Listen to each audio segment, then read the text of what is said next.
The Cowboys get most of that same schedule, except they finished in third place in the division. They will be making a decision, as we said earlier in the show, about what to do with Mike McCarthy. I continue to predict it will happen during the Eagles-Packers playoff game on Sunday. But, as we also said, other teams are interested. The Bears want to talk to Mike McCarthy. And this doesn't surprise me. You know, John Gruden's name started to bubble up last week. And I looked at his record, 117 and 112 in the regular season as a head coach. Lower winning percentage by a thousandth of a percentage point, but still lower winning percentage than Jeff Fisher. And 117 and 112 for him. 174 and 111 for Mike McCarthy. You know, somebody reached out to me, and Chris and I were talking about this yesterday. I was talking about this to somebody, and I can't remember where or when. The idea that Mike McCarthy's perpetually on the hot seat and John Harbaugh never gets mentioned, and their career accomplishments and their record is almost identical. And maybe it's because one's the coach of the Cowboys and one isn't, but McCarthy has proven he can do it. Now, he hasn't won a Super Bowl since 2010, but Aaron Rodgers hadn't either, and he found a job with the Jets 2 years ago. So I could see some of these other teams thinking McCarthy is what we need at this time. I don't know that he's what the Bears need. Maybe he's what the Saints need. Maybe he's what the Jets need. I don't know, but I think he might have options. I think there might be teams interested, and they're going to be fans like, we don't want him. Take a step back and look at what he's done. Separate the fact that he's been part of the Dallas soap opera for the last 5 years and that you feel like you know him better than you do or you otherwise would. Maybe you feel like you know him better than you know you coach your own team because every time you turn on TV, there's Mike McCarthy. And every time you turn on ESPN or FS1, there's a debate about whether or not Mike McCarthy should be fired. He still can get the job done. And I think it's smart for teams to at least bring him in and talk to him and see what he could do for them. And it's very unique because you have these coaches. I even think of Andy Reid when he was in Philadelphia there's a lot of success. It's a lot of winning, but ultimately like that team moves on because like he's not winning the big game. He's not getting us the amount of Super Bowls we think we should have. And you think about Mike McCarthy on the Green Bay Packers and how much winning they were doing year in and year out, going out there with Aaron Rodgers and just winning games. And then ultimately they're like, well, we only have one Super Bowl. That's not good enough. And I think sometimes when those guys get other opportunities or they find the right situation, the perfect situation, you see what you see in Kansas City with Andy Reid. You see these teams that now take off because it was never a doubt. Like, the guy's always been a good head coach. And I look at the Chicago Bears you were in that division. You played against Mike McCarthy. You've had to coach against him or ownership. You've had to see him year in and year out on the Green Bay Packers win games. I would imagine for them, you love Mike McCarthy. Like, you love what it looks like because you've been on the short end of that stick so many times. So I would imagine there's real interest in having him in there, seeing what he thought. He knows the Chicago Bears and what he faced year in and year out and understanding what they look like from an organizational standpoint going forward. Now, there's a lot of different things with Warren and polls that are already in place there with him leaving the Cowboys I don't know exactly what kind of ownership front office, I don't know what he would want it to look like. If I'm him, you kind of want to get in the right situation that you think you could be the most successful in. You've been on two different teams as a head coach now. Like, I think Mike McCarthy probably knows exactly what he wants going forward and what that looks like. But for him, and I said it last week, I just think he's in such a unique position of, hey, from a play, like I think about it as a player, like,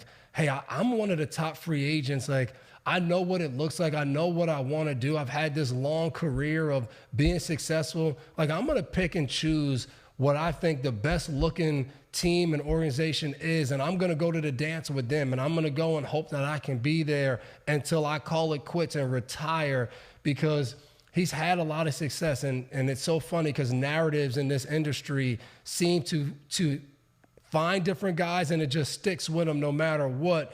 Even though when you kind of take a step back and look at records and look at the accomplishments, they've done far more what people give them credit for. And I think McCarthy has fallen into that kind of situation. So I'm wondering how this works out for him. If I'm him, I'm taking my time. I'm figuring out what I want to do and not worrying about as much of what the Cowboys want to do or what Jerry does. I'm gonna go and find out what Chicago looks like, what Caleb Williams is like. Maybe that's where I need to be going forward. Or like you said, the Saints or some other team. I think Mike McCarthy is going to be a hot guy in this thing. When you look at Ben Johnson, Vrabel, Brian Flores, who really is the next guy? Is it Aaron Glenn, or is it a guy like Mike McCarthy as a free agent, the coach that every other team wants?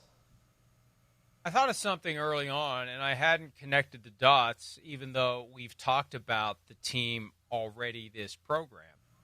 The Jaguars could be the place because Mike McCarthy might not have any options. If he wants to keep coaching, he'll just have – he dealt with Jerry Jones for 5 years as the owner and general manager. Maybe after dealing with Jerry for 5 years, Trent Baalke is a breath of fresh air.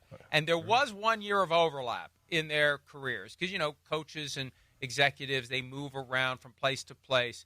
2005, Trent Baalke was a scout in San Francisco, and Mike McCarthy was the offensive coordinator that year. The year they didn't draft Aaron Rodgers, and they drafted Alex Smith instead. So they at least worked together for a year. Now, that might mean they hate each other and never want to work together again.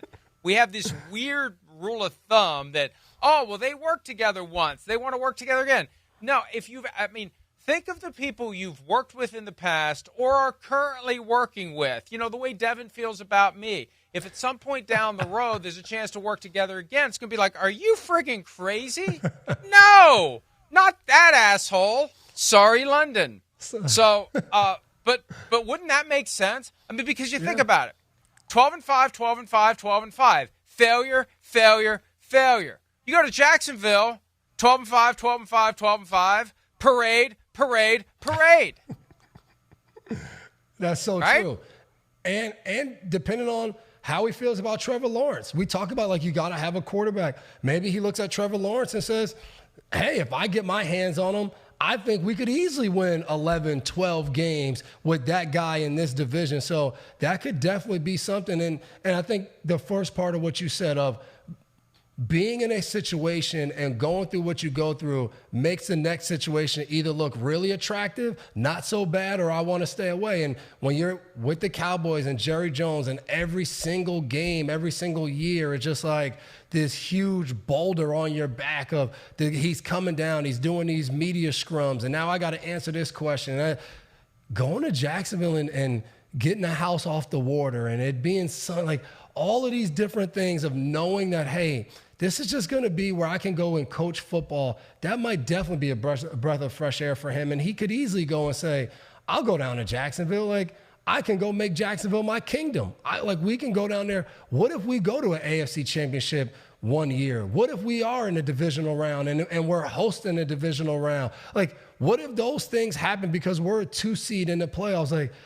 I'll be good down here forever. So I do think, and I think once you've coached for a while, you do look at different things and you look at more of the situation, not just the football team and the X's and O's. You look at everything else of how can I have longevity here and not have to get up and move and not have to go in and tell my staff, hey, I'm sorry, I failed you guys, we're all fired. How do you avoid those situations? And maybe Mike McCarthy does kind of look at that and say, I'm not going to coach the New York Jets. I don't want to be back in that circus and having to deal with that. I don't want to do that anymore. I've done that. I did that in Green Bay where winning wasn't enough. I did that in Dallas where winning in a regular, I want to go and just coach football. And if we win, we're good. And I don't have to worry about anything else.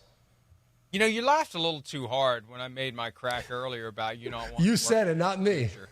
But you laughed. You laughed. It wasn't quite that funny, Devin. Let's take a break. When you're 4,000, I'm still going to work with you. 4,000 years old. I still need another 1,000 to be a billionaire. So I'll have a hell of a lot of fun on that yacht, though, if I can just make it to 5,000. It's not funny in Miami right now. Tyreek Hill wants out, and he's done something else to make his views on remaining with the Dolphins clear. We'll give you the latest on where things stand and where they may go with Tyreek Hill and the Miami Dolphins when PFT Live continues right after.